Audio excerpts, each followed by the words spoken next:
The harrowing.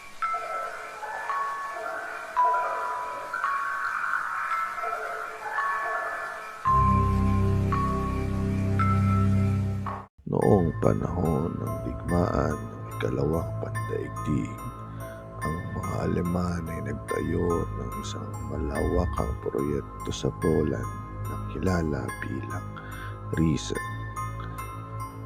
Sa mga lugar na ito ay makikita ang mga tulay at mga tunnel na magsisilbing daanan para sa mahalagang pasilidad at lagusan para sa kanilang mga kagamitang pandigma.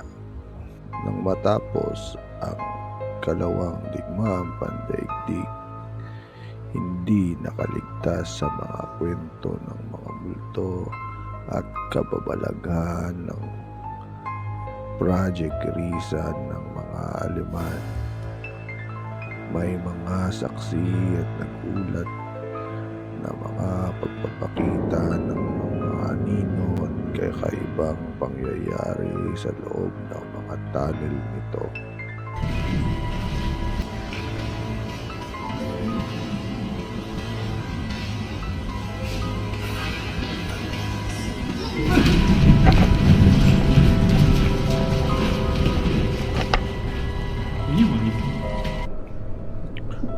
Nakita niyo ba kung ano kakaibang nilalang dumaan sa harap ng mga nagsasaliksik sa Riza Tunnel?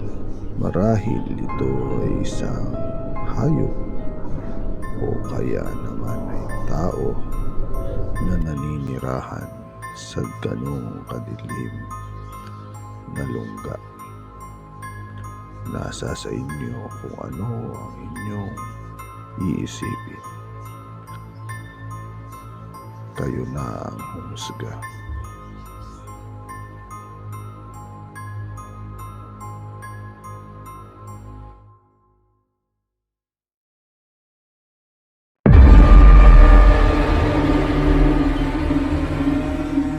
Sa bansang Mexico naman, ito ay kuha mula sa isang daungan na nai-record ng kanilang CCTV.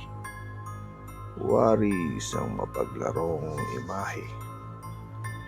Makikita ang dalawang lalaking nag-uusap. Napansin niyo ba na mayroon silang kasama? Kung anong nilalang na nakaitim sa kanilang tabi na wari nakikinig. Makikita na iniilawan ng dalawang lalaki ang lugar kung saan nakatayo ang maitim na nilalang. Ngunit kung bakit tanging ang taong nasa CCTV o ang nakatingin lamang sa screen ng nakakakita. Ngunit ang mismong dalawang lalaki, hindi nila nakikita ang nakatayo sa kanilang tabi. Ito ba ay likha ng isang mapaglarong liwanag at dilim? O kaya naman kaluluwa na di matahimik? Kayo ang humusga.